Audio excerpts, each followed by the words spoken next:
전문가가 말해주는 돈 되는 법. 이번 주에는 레고랜드 부도 사태와 푸르밀 폐업에 대해서 다뤄보도록 하겠습니다. 변호사님 어서 오십시오. 네. 세무사님 어서 오세요. 네, 안녕하세요.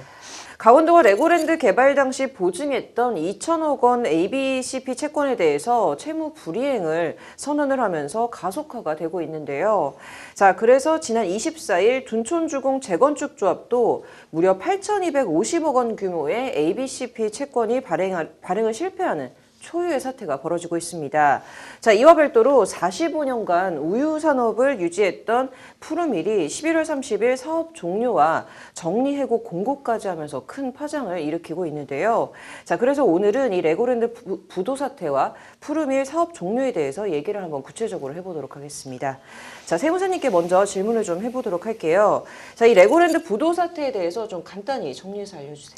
네, 맞습니다. 지금처럼 이제 금리가 인상되고 되면 발행하는 회사 입장에서는 매달마다 지급을 해야 되는 이자 비용도 점점 더 증가할 수밖에 없습니다. 네. 그래서 약 2년 정도 전에 레고랜드 테마파크를 조성하는 그 중도개발공사는 자금 부족을 해소하기 위해서 특수 목적법인 저희가 SPC라고 표현하는데 네. I1 제1차를 설립하고 약 2천억 원 정도의 자산담보부 어음, 그게 아까 ABCP라고 좀 설명드렸던 부분을 발행을 했습니다. 네.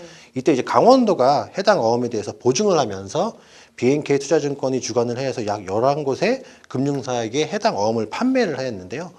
그런데 그 이제 중도개발공사는 어음 상환을 하지 못하게 되면서 채권자들이 보증을 했던 강원도에게 이제 돈을 대신 갚아달라라고 이제 요청을 하게 되는 거니까 이때 보증을 했던 강원도의 그 현재 도지사에 해당하시죠. 그래서 그 법원에 중도개발공사에 회생 신청을 하겠다라고 발표를 해버렸습니다. 네. 즉 보증을 해서 돈을 갚아주기로 한 게 아니라 법정관리인이 개발공사가 자산을 팔아서 상환을 하겠다라고 말씀드린 건데요. 이로 인해 가지고 국가가 보증한 어음도 역시 믿지 못하겠다는 투자자들, 금융회사들의 불안 심리가 굉장히 확대되고 있는 겁니다. 참고로 이제 레고랜드 사태가 발생하더라도 운영사는 전혀 별도의 법인이기 때문에 레고랜드는 정상적으로 운영을 하겠지만 이거 자체가 보증을 했던 정부의 기관 자체가 이제 보증을 하지 못하겠다고 하면서 채권 시장에 큰 영향을 미치고 있다라고 말씀드릴 수가 있겠습니다. 자, 그런데 이 문제가 단순히 채권 시장에만 영향을 주지 않고 다른 부분으로 계속 조금 확대가 되고 있는 것 같은데 어떤가요? 네, 맞습니다. 지금 말씀하셨던 이런 리스크가 그 나비 효과처럼 점점 더 다른 분야로 좀 확대가 되고 있거든요. 가장 먼저 이제 자금을 빌리지 못한 건설 회사들이 굉장히 어려움을 좀 많이 호소하고 있습니다. 네. 앞서 예로 들면 설명드렸던 것처럼 둔촌중공 사태 경우에도 결국 건설사인 뭐 현대, 현산, 대우, 롯데가 7천억 원 정도를 떠안게 됐거든요. 물론 이제 건설사들이 이런 것들을 통해서 분양 등을 통해서 자금을 다시 수입을 하고 나면서 이런 채권들에 대해서 상환할 수가 있겠지만 아까 말씀드린 그 건설사들은 우리나라에서 손에 꼽히는 대형 건설사거든요. 그렇죠. 하지만 이제 중소 건설사들은 이러한 자금을 충당하지 못하게 되면서 건설사의 부도로 이어질 수 있다라고 하는 게 지금 가장 큰 문제점입니다. 더욱이 최근 분양시장 자체가 반년 전과는 전혀 다른 분위기로 진짜 미분양 자체도 좀 발생되고 있기 때문에 건설사들이 과연 이 분양에 대해서 회수를 할 수 있겠느냐, 이것이 건설사들의 연소 부도로 확장되는 게 아니냐라고 하는 게 아무래도 전문가분들의 좀 우려스러운 걱정이라고 말씀드릴 수가 있겠습니다. 금융회사도 연쇄적으로 리스크를 떠안게 되는 게 아니냐라고 하는 의견이 굉장히 많습니다. 그래야 정부도 지난 20일 50조 원 플러스 알파금의 이제 유동성을 공급을 하겠다고 하면서 시장에 대한 이걸 리스크를 감지하고 부랴부랴 좀 사태를 진압하기 위해서 노력을 하고 있는데 시장에서 느끼기에는 아무래도 그 정도 규모의 유동성이 아직까지 좀 확보되지 않는다라고 좀 느끼고 있는 것 같습니다. 결국에는 이 레고랜드 사태로 인해서 건설사뿐만이 아니라 금융회사들까지도 위기가 좀 확장되고 있는 모양새인데요. 자, 그렇다면은 이 실제로 이렇게 채무 불이행 상황까지 가게 된다면 이 상황에 대해서 과연 누가 어떻게 또 책임을 져야 하는 겁니까? 근데 결국은 이제 돈을 빌려준 사람이 받지 못하게 된다면 그 손해를 이제 누가 부담해야 하느냐, 뭐 이 문제로 이제 갈 수밖에 없습니다.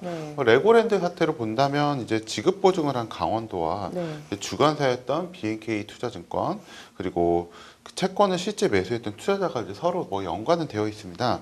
근데 다만 이제 주관사 같은 경우에는 이제 단지 이제 그 증권을 매출이나 모집한다고 할 때, 근데 그때 이제 그 증권 투자자들을 이제 모아준 것에 불과하다라고 이제 생각할 수도 있겠지만 일부 투자자들 같은 경우에는 이제 조금 그 판매할 때 마치 위험이 없는 것처럼 좀 설명을 했었는데 불안전 판매를 한 것이 아니냐 뭐 이런 주장도 일부는 나오고 있습니다. 네.